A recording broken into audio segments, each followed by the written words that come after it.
Treat, Elmo, says Abby. Are you and your mommy ready for the Count's Halloween party? Elmo thinks Abby means trick or treat, says Elmo. Uh-oh, Abby giggles. We don't celebrate Halloween in Fairy Tale Land. We have witches and wolves and bats.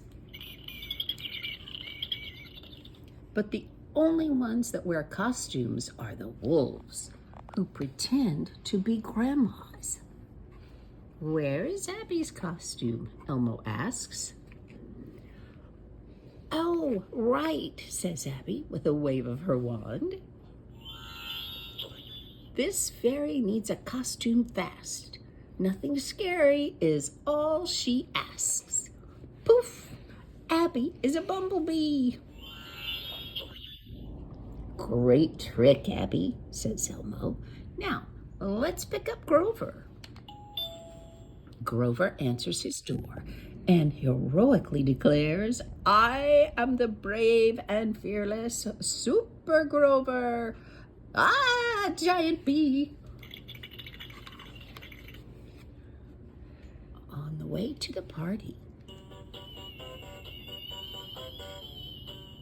Abby, Elmo, and Grover visit Cookie Monster. Remember to say trick or treat, Elmo tells Abby.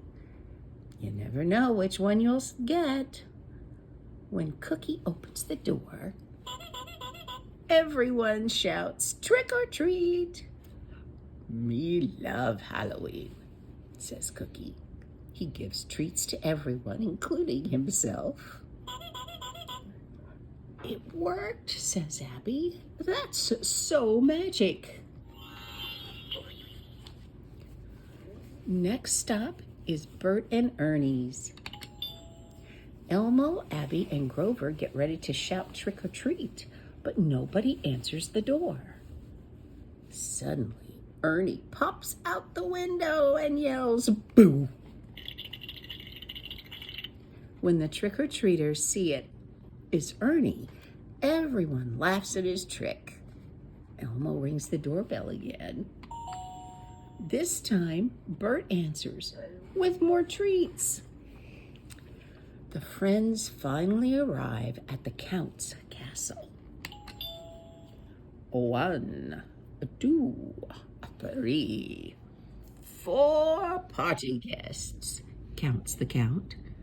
How many treats can you catch? From up above, the Count's bats shower candy on the party guests. Abby was right, says Elmo, as he, Abby, and Grover try to catch the falling candy. This is a tricky treat.